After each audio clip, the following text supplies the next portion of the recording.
નમસ્કાર. રાજુલાના કોવાયા ગામે સિંહના હુમલામાં ઉત્તરાખંડના પ્રકાશચંદ નામના યુવકનું મોત થયા બાદ ઘટનાને લઈ નવા ખુલાસા થઈ રહ્યા. ગઈકાલે સિંહ માનવ શિકાર આરોગતો વિડીયો સામે આવ્યો હતો, જ્યારે આજે મૃતકના પગનો ટુકડો લઈને જતો શ્વાન સીસીટીવી કેમેરામાં કેદ થયો. વન વિભાગ અને પોલીસે તપાસ શરૂ કરી, તેમજ 4 સિંહને પાંજરે પૂરવામાં આવ્યા છે. શિકારી સિંહની ઓળખ બાદ વધુ કાર્યવાહી કરવામાં આવશે. વધુ સમાચાર માટે જોડાયેલા રહો આરપી ગુજરાત ન્યૂઝ રાજકોટ.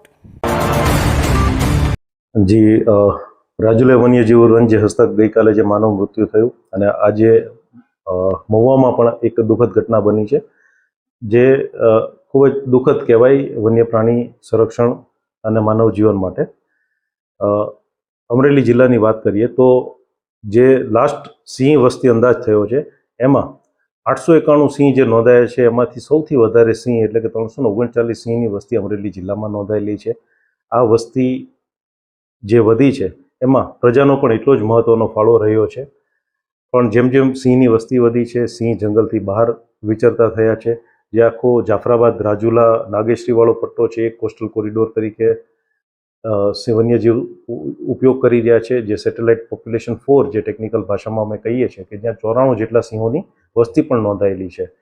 તો એક બાજુ સિંહોની વસ્તી વધી રહી છે, સામે જ પીપાવાવ અને જાફરાબાદના કોસ્ટલ બેલ્ટ ઉપર ઇન્ડસ્ટ્રીયલ ડેવલપમેન્ટ પણ એટલું થઈ રહ્યું છે, એટલે બહારથી માણસોની અવરજવર વધી છે, પરપ્રાંતીય માણસો વધ્યા છે, માનવ વસ્તી પણ સાથે જ એટલી વધી છે.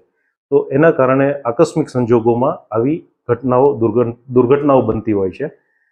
જે રાજુલાના કેસની વાત કરીએ તો અમારી જે ઉપલબ્ધ માહિતી છે એ પ્રમાણે એના આગલા દિવસે પણ સિંહે મારણ કરેલા હતા.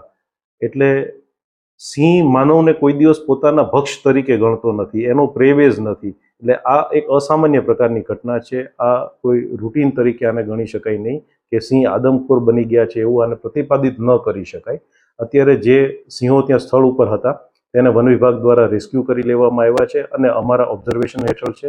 એમાં અમે ખાતરી કરીશું કે શું આ સિંહોનું આમાં કોઈ ઇન્વોલ્વમેન્ટ હતું કે કેમ.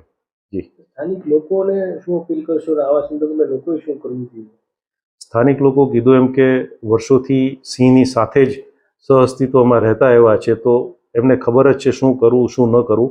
પણ જે લોકો બહારથી આ વિસ્તારમાં આવ્યા છે, જેના માટે સિંહ એક નવું પ્રાણી છે, વન વિભાગ પણ પોતાની રીતે જાગૃતિના કાર્યક્રમો કરતા રહે છે. પંચાયત તરફથી પણ આ જ પ્રકારનો સહયોગ મળે એવી વન વિભાગને અપેક્ષા છે. આ ઉપરાંત જ્યારે અવાવરૂ વિસ્તારોમાં રાતના સમયે જો કોઈ માણસો નીકળે તો પોતાની સાથે લાઠીને ટોર્ચને એવું રાખે તો પોતાની સેફટી રાખી શકશે અને આવા આકસ્મિક દુર્ઘટનાઓ ટાળી શકશે.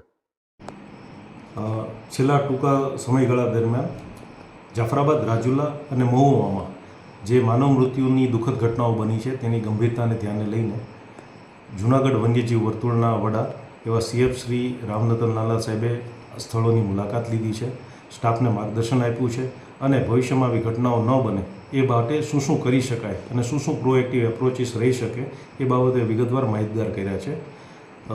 અને અત્યારે પણ સાહેબના સીધા માર્ગદર્શન હેઠળ અમારી રેન્જ અને ટીમો કામ સતત કરી રહી છે.